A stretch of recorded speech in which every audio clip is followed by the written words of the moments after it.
भाग 1। अंधेरी रात और अनजाना भागना। अंधेरी रात थी।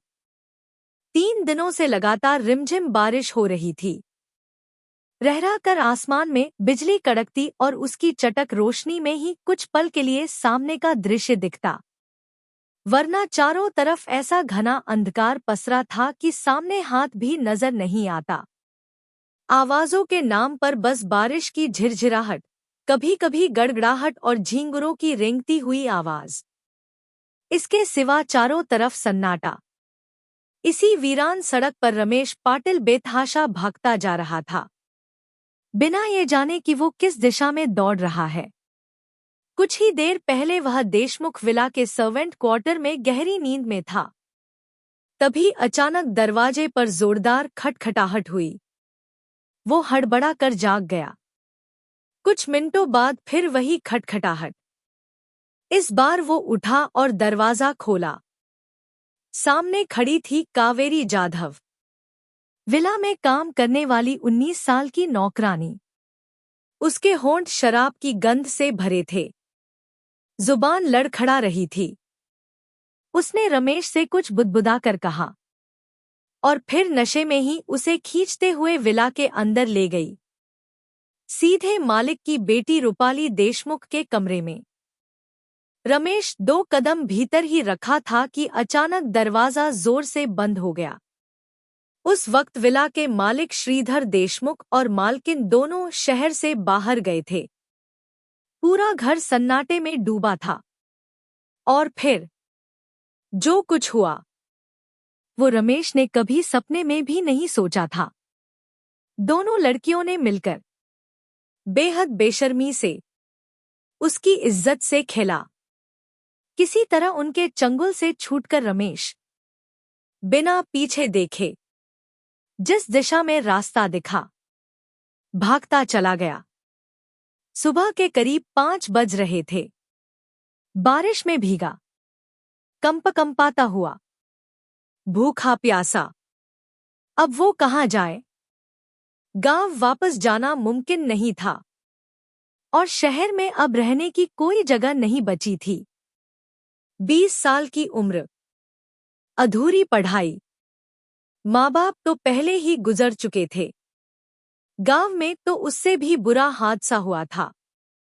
उसकी नईनवेली भाभी मनीषा पाटिल ने उसके साथ जबरदस्ती की और भाई शिवाजी पाटिल ने रंगे हाथों पकड़ लिया। भाभी ने आंसू बहाकर सारा दोष रमेश पर मढ़ दिया। भाई आग बबूला हो गया और रमेश जान बचाकर ऐसे ही भागा था। दोनों ही घटनाओं ने उसके मन में औरतों के लिए नफरत भर दी थी। अब इस हालात में वो कहाँ जाए, कुछ समझ नहीं आ रहा था। सुबह के 10 बजे बारिश थम चुकी थी। मौसम में एक अलग ही ठंडक और सहरन थी। रमेश रेलवे स्टेशन के प्लेटफॉर्म पर खड़ा था। जेब में एक फूटी कौड़ी नहीं और भूख से बुरा हाल। स्टेशन पर पुलिस की हलचल कुछ ज्यादा ही थी। तभी एक रौबदार चेहरा लिए पुलिस कांस्टेबल संदीप जाधव उसके सामने आकर खड़ा हो गया। संदीप की नजरों में कुछ ऐसा था कि रमेश का दिल कांप उठा। दोपहर के 12 बजे रमेश लॉकअप में था। तभी उसे पता चला कि देशमुख विला में हत्या हो गई है और वो विला से गायब था। संदेह की सुई उसी पर आकर टिक गई थी। सुबह जब श्रीधर देशमुख और उनकी पत्नी विला लौटे तो उन्होंने अपनी इकलौती बेटी रूपाली को खून से लथपथ अपने ही बिस्तर पर मृत पाया। रूपाली के पेट पर कई चाकुओं के वार थे। घर से कोई कीमती सामान गायब नहीं था। सिर्फ 2 लोग लापता थे, एक रमेश और दूसरी 19 साल की घरेलू नौकरानी कावेरी। देशमुख परिवार का रसूख इतना था कि पूरा पुलिस प्रशासन हरकत में आ गया। शहर से बाहर निकलने वाले सभी रास्ते सील कर दिए गए और रमेश पकड़ा गया। पुलिस अपनी सफलता पर खुद ही वाहवाही कर रही थी। जब रमेश गिरफ्तार हुआ तब वो भूख से बेहाल था और अब डर और थकावट ने उसकी भूख प्यास दोनों खत्म कर दी थी। उसका दिमाग सुन्न हो चुका था, आंखें बस एक ही दिशा में स्थिर थी। शाम को थाना परिसर। श्रीधर देशमुख अपनी पत्नी के साथ थाने आए। लॉकअप में रमेश पर एक नजर डाली, फिर एक दस्तावेज पर हस्ताक्षर करके चुपचाप निकल गए। उन्हें अपनी बेटी के पोस्टमार्टम के लिए जाना था। उधर रमेश को हथकड़ी लगाकर कोर्ट में पेश किया गया। पुलिस को 1 हफ्ते की रिमांड मिल गई। अब वह दोबारा लॉकअप में था। तभी एक नया रंगरूट दरोगा रवि पवार लॉकअप में दाखिल हुआ और रमेश को रिमांड रूम में ले गया। रिमांड रूम पुलिस की असली पूछताछ की जगह, जहां हर तरीका आजमाया जाता है। कमरे का माहौल डरावना था। पूछताछ की जिम्मेदारी उसी नए दरोगा रवि पवार पर थी। उम्र लगभग 27 से 28 साल। मनोविज्ञान में स्नातक। अभी कुछ देर पहले ही वह घटनास्थल का मुआयना करके लौटा था। एक हाथ में फाइल, सामने टेबल पर बैठे रमेश पर टकटकी लगाए। टेबल के दूसरी ओर इंस्पेक्टर प्रताप देशमुख बैठा था, पेन से टेबल खटखटाते हुए।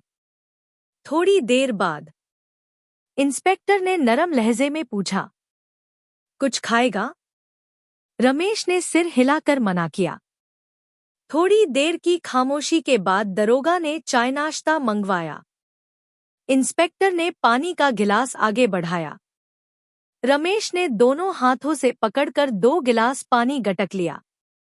थोड़ी देर में चाय नाश्ता खाकर उसने हल्के से सिर उठाया। इंस्पेक्टर ने फिर पूछताछ शुरू की। हाँ तो तुम्हारा नाम रमेश पाटिल है ना? रमेश ने सिर हिलाकर हाँ कहा। इंस्पेक्टर प्रताप देशमुख ने नरम आवाज में कहा, मैं तुमसे कुछ नहीं पूछूंगा, तुम खुद ही अपनी पूरी कहानी सुनाओ। मुझे कोई जल्दी नहीं है। बेचारे रमेश पाटिल ने हिचकते हुए, रोते सिसकते अपनी सारी आपबीती विस्तार से सुना दी। इंस्पेक्टर ने हल्की मुस्कान के साथ कहा, तो तुम्हारे मुताबिक 2 खूबसूरत लड़कियों ने तुम्हारे साथ जबरदस्ती की और फिर तुम वहां से भाग खड़े हुए? हाँ साहब, भगवान की कसम खाकर कहता हूं, जो कुछ भी कहा वो सच है। मुझे नहीं पता इन औरतों की मुझसे क्या दुश्मनी है।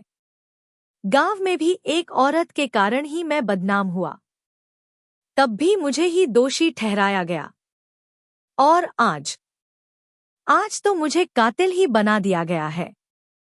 इतना कहते ही रमेश फूट फूट कर रोने लगा। इंस्पेक्टर कुछ देर उसे देखता रहा, फिर पानी का गिलास थमाया। रमेश ने कांपते हाथों से पानी पिया। रात के 12 बज चुके थे। रमेश अब थक कर लॉकअप में निढाल पड़ा था और इंस्पेक्टर देशमुख अपने सामने रखी फाइल पलट रहा था। सुबह के 10 बजे इंस्पेक्टर देशमुख अपने पूरे स्टाफ के साथ देशमुख विला पहुंचा। साथ में डॉग स्क्वाड और फिंगरप्रिंट एक्सपर्ट्स की टीम थी। कुत्ते को रमेश के कपड़े की गंध दी गई, लेकिन वह इधर-उधर भटकता रहा, जैसे वह भी उलझन में हो। उधर फॉरेंसिक टीम अपने काम में जुटी थी। 3 घंटे की छानबीन के बाद कुत्ता अचानक सीधे कावेरी जाधव के कमरे में घुसा, फिर वहां से निकलकर विला के पिछवाड़े बने लॉन में भागा। कुत्ते ने वहां एक नई बनी क्यारी को खुरचना शुरू किया और जोर जोर से भौंकने लगा। जैसे ही खुदाई शुरू हुई, वहां से कावेरी की नग्न अवस्था में लाश बरामद हुई। अब केस और पेचीदा होता जा रहा था। 2 दिन के अंदर देशमुख विला से 2 लाशें, और दोनों ही हत्याएं। वहां से निकलते समय इंस्पेक्टर देशमुख की नजर गेट के सामने सड़क पार सोमनाथ ज्वेलर्स के बाहर लगे सीसीटीवी कैमरे पर गई। फुटेज चेक करने पर दिखा रात 11:30 बजे रमेश विला का गेट पार कर तेजी से भागता हुआ निकला और रात 12:30 बजे एक आदमी जो रेनकोट पहने था विला के अंदर जाता दिखा। फिर लगभग 3 बजे वही आदमी बिना रेनकोट के गेट से बाहर निकला।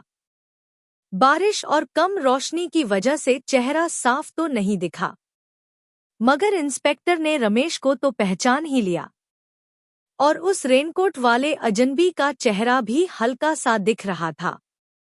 अब उस अजनबी की इस केस में एंट्री इंस्पेक्टर को फिर से विला लौटने के लिए मजबूर कर रही थी।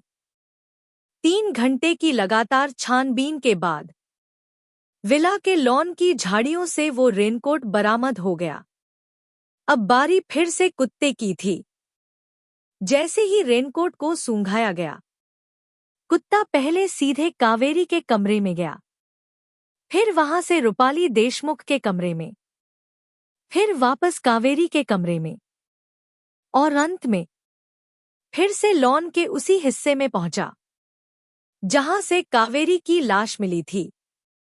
इसके बाद पुलिस की टीम ने पूरे विला की हर कोना छान मारा और आखिरकार हत्यारे का हथियार चाकू भी बरामद हो गया। 48 घंटे के अंदर फोरेंसिक रिपोर्ट इंस्पेक्टर देशमुख की मेज पर थी।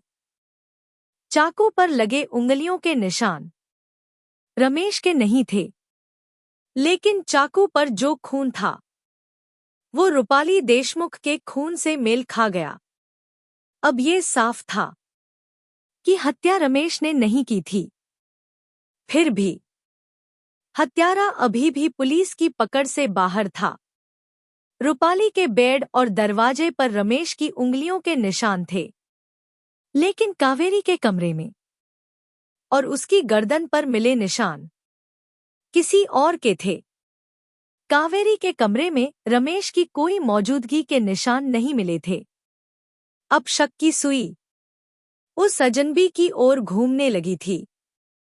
7 दिन बीत गए, लेकिन हत्यारे का कोई सुराग नहीं।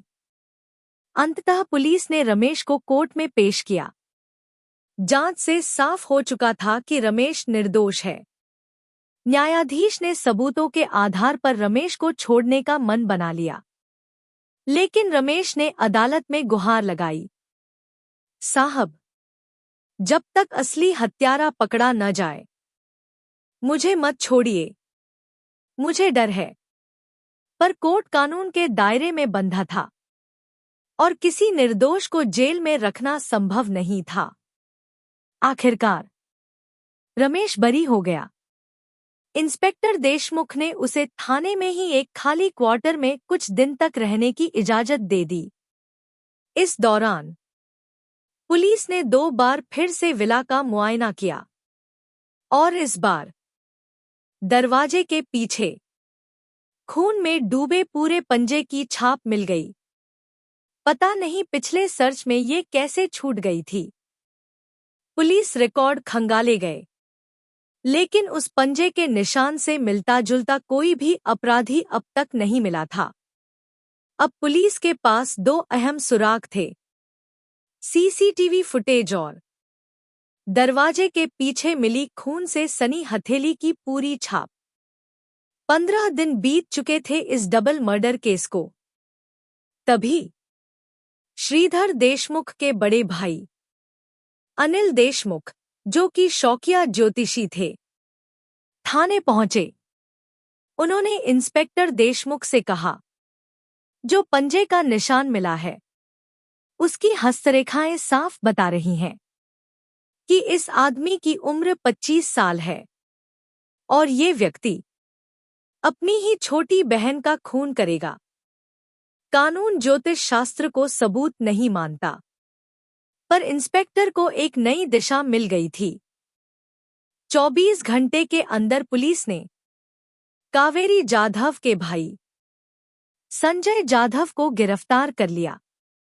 और जब संजय से पुलिसिया पूछताछ शुरू हुई तो जो सच सामने आया वो सबको दंग कर गया। भाग 3, सच का खुलासा। 19 साल की वो खूबसूरत नौकरानी जिसका नाम था पिंकी मोरे, शराब पीने की शौकीन और एक बेहद असामान्य मानसिक विकृति की शिकार थी। उसके अपने ही ममेरे भाई संजय मोरे, जो कि शहर के एक गारमेंट शॉप में सेल्समैन था, के साथ अवैध संबंध थे। उसी रात करीब 12:30 बजे संजय चुपचाप देशमुख विला में दाखिल हुआ।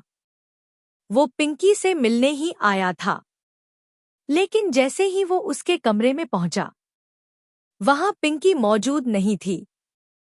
कुछ ही देर में उसे एहसास हो गया कि विला में इस वक्त कोई बड़ा बूढ़ा नहीं है। पूरा घर सुनसान है। संजय ने ध्यान लगाया तो विला के एक कमरे से हंसी और बातें करने की आवाजें आ रही थी। वो दबे पांव उस ओर बढ़ा। कमरे में पिंकी और रूपाली देशमुख दोनों हंस कर बातें कर रही थी और साथ ही शराब के घूंट भी ले रही थी। आहट सुनकर पिंकी बाहर आई और अपने भाई संजय को देखकर खिलखिला उठी।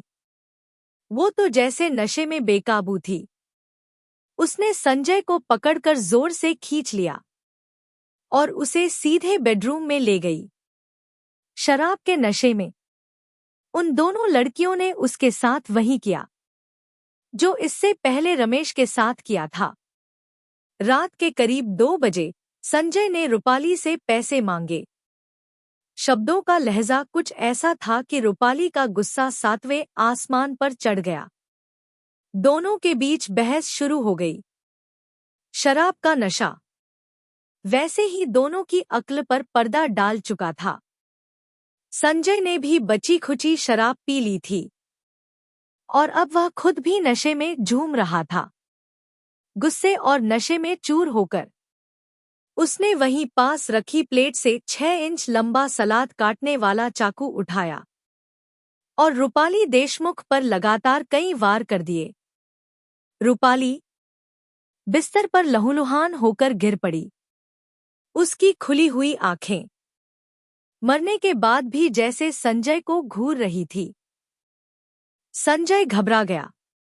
घबराहट में वो कमरे से भागने ही वाला था कि पिंकी जोर जोर से चिल्लाने लगी और अनजाने में, घबराहट और गुस्से में संजय ने उसका भी गला घोंट दिया। जब पिंकी की सांसें बंद हो गईं, तब जाकर उसे होश आया कि उसने क्या कर दिया। जल्दीबाजी में उसने पिंकी की लाश विला के पिछवाड़े लॉन की क्यारी में दफना दी। लेकिन जब वो रूपाली की खून से सनी लाश को देख रहा था, उसकी डर से हालत खराब हो गई। उसे लगा अब कहीं से भी बच नहीं सकेगा। 3 बजे रात वो विला से भाग निकला, सीधे स्टेशन पहुंचा और फिर वहां से अपने गांव वैरागढ़ भाग गया। लेकिन पुलिस कहाँ रुकने वाली थी। कुछ ही घंटों में पुलिस वैरागढ़ पहुंच गई और संजय को पकड़कर वापस ले आई। बेचारा रमेश पाटिल, जो बिल्कुल निर्दोष था, शुरू से ही फंसा रहा। पर अब जब सच्चाई सामने आ गई थी, रमेश को पूरी तरह से निर्दोष घोषित कर दिया गया। रमेश की सबसे बड़ी राहत की बात यह थी कि अब वो थाने में ही इंस्पेक्टर प्रताप देशमुख की कृपा से खाना बनाने का काम करने लगा। और सबसे बड़ी खुशी उसे इस बात की थी कि अब उसके आसपास कोई औरत नहीं थी।